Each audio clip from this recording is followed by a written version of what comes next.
different prep lists of produce prep sections because produce needs to be isolated from everything else.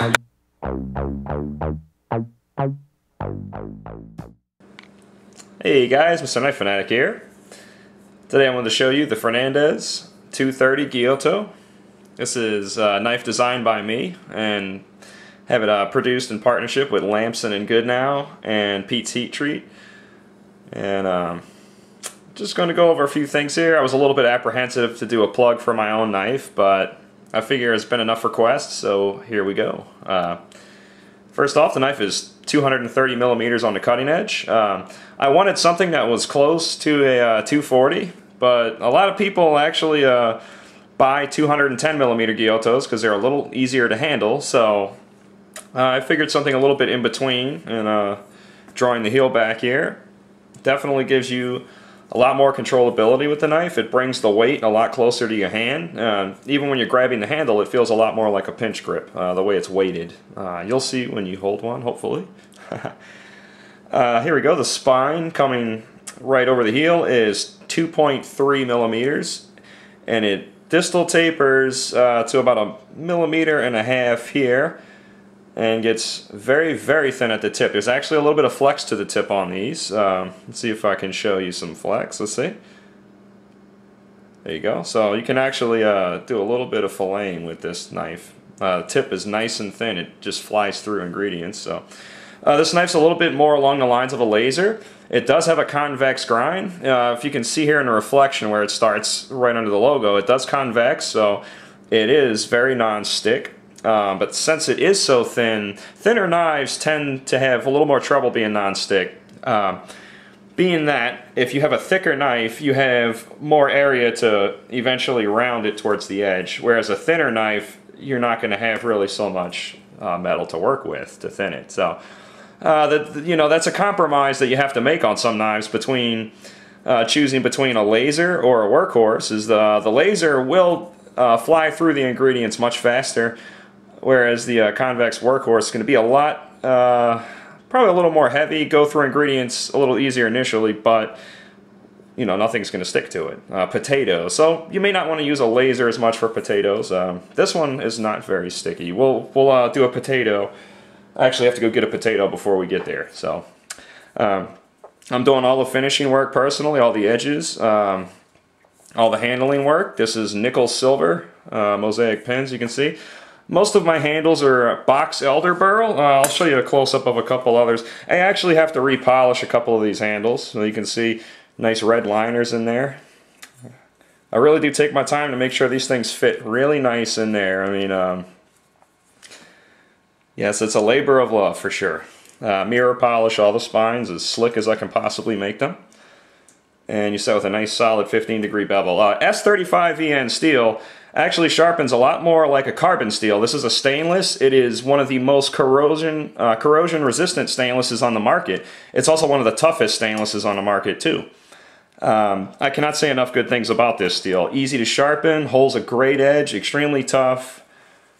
And it was invented in 2009 specifically for cutlery steel, so very good. I'll show you, these two are Ambonia burl. I also have some Thuya burls on the website. I get all this from Burl Source mainly. Bad Dogs Burl Source. Love. Shout out to Rob. Really great guy, great customer service. You can see I use a different mosaic pen and brass pens on these. Cinnamon liners. Anyhow, let's go ahead and get these out the way. I'm going to cut with one.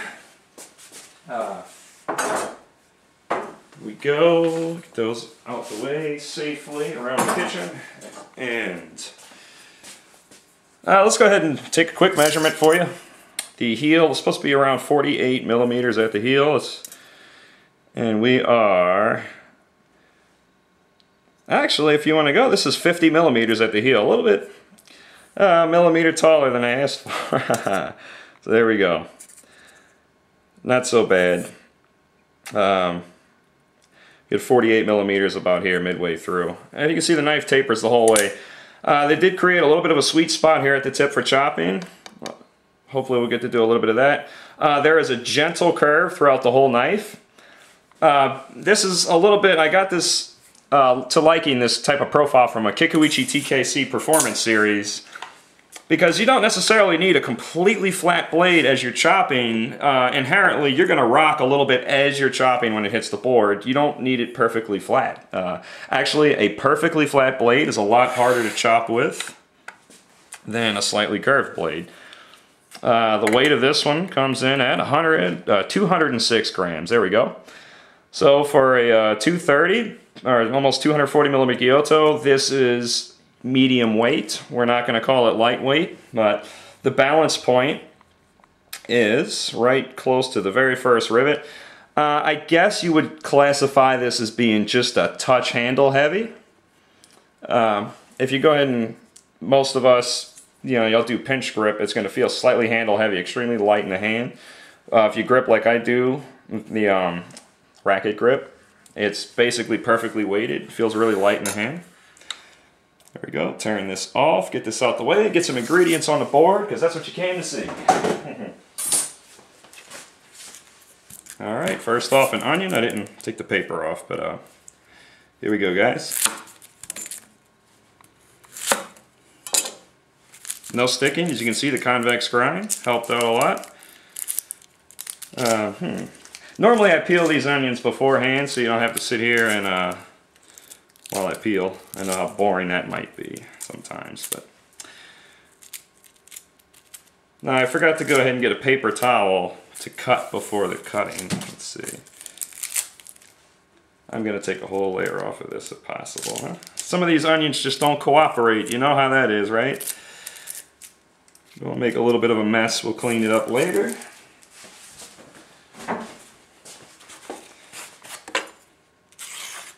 Sails through the paper towel. We'll check that out later.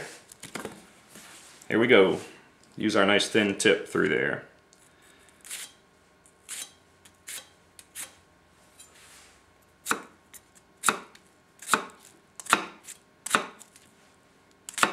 And go straight down. That's the benefit of having a laser profile.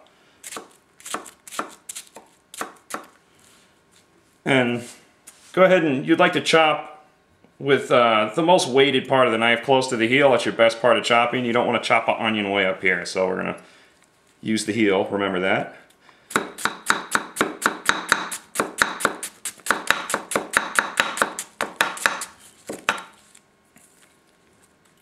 There we go.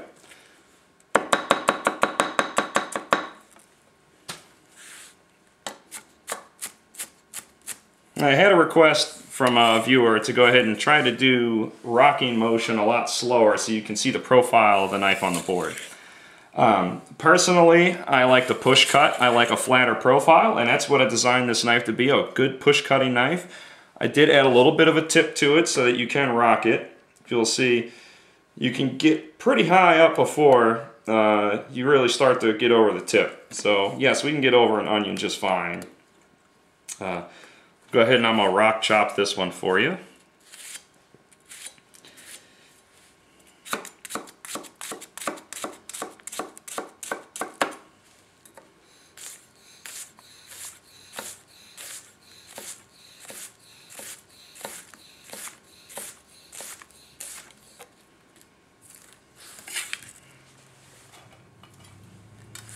Very, very comfortable to hold all day. I do make these handles. I would definitely classify this as an oversized handle. If you have big hands, you're gonna love this.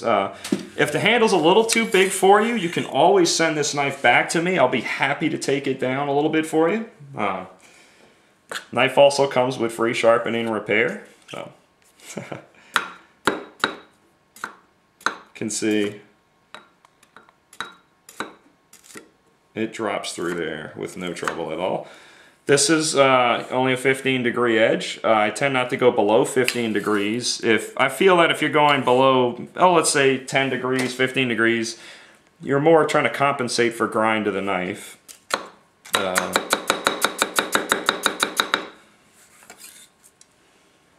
We can use that. So yeah, 15-degree edge just lasts longer anyhow, so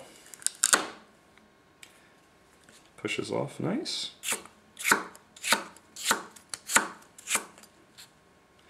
Push cut's fine. Let's rock cut this.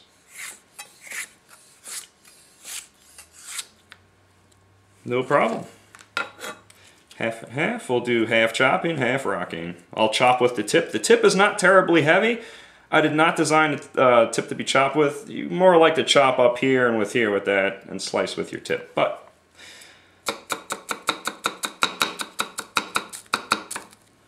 not so bad, can do it.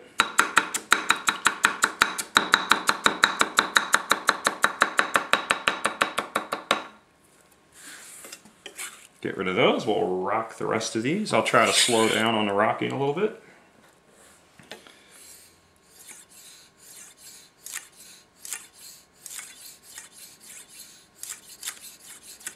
I don't know if that gives you an idea of how this knife works better.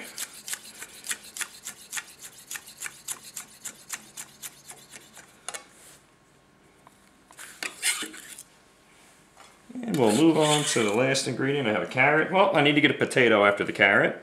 Let's not forget that. So you can see the convex grind pushing the carrot off the edge. We have no penetration problems there.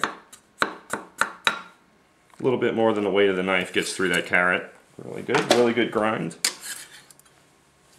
The finish on this knife is very, very slick. You'll find that it will not stain. I've used this knife for quite a while, and no acidic ingredients, you know, onions, oranges, lemons, anything. You don't have to worry about any type of corrosion with this knife whatsoever. Really astounding stain resistance. I guess you would call it, what do they call those? Stain-free? Very fine carbides, not a large carbide knife. This is a powdered metal, so everything before it's molten gets powderized, creating a very fine grain structure. And fine grain is what you're looking for in most knives. Just like most of the Richmond line knives, we have AEBL steel that Mark Richmond uses. Extremely good steel. Takes a you know, the best of the best edges, really. Well, as you can see, while the knife still has some flex to it, there's plenty enough stiffness through here to go ahead and push through cleanly. Holds the line very nice.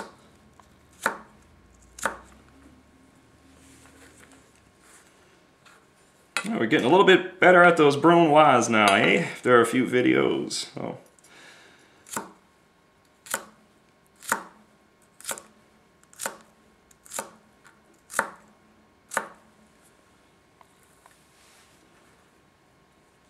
We have a couple of stragglers in there, but hey, this is not a 5-star restaurant, nor am I a chef, so there you go.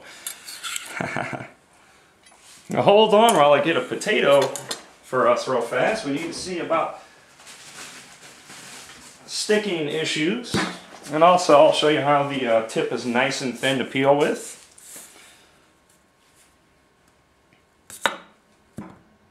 Just barely stuck to the backside. As you can see, it released with just a barely a little flick of the wrist there. So I'll take that, right?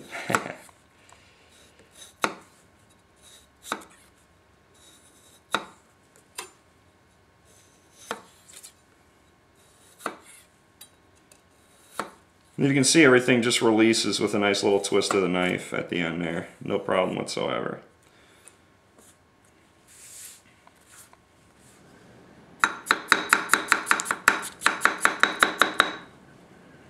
And we're still able to get through that. A little bit of sticking, just 1 or 2 slices stuck, but not so bad. These are fairly wet potatoes. You can see the board's already nice and wet. That's one of the most difficult things for a knife to pass is a potato stiction test. Especially for a thin knife. Now remember, the thinner the knife, the less convex you're going to get to it. Unless, of course, you're buying the knife from Konosuke, and, you know, that's different. But those guys make some of the best knives in the world. Forgive me for butchering this, but time is short. Nice and thin. Get right through there. Oh. I have no clue why somebody would cut potatoes like this, but you know what? I'm going to use them later, and I'm going to enjoy it. I hope you enjoyed this video. I hope you enjoy my knife if you buy it. I put a lot of work into these things, and hey, maybe you like it. Thanks for watching, guys. Take care.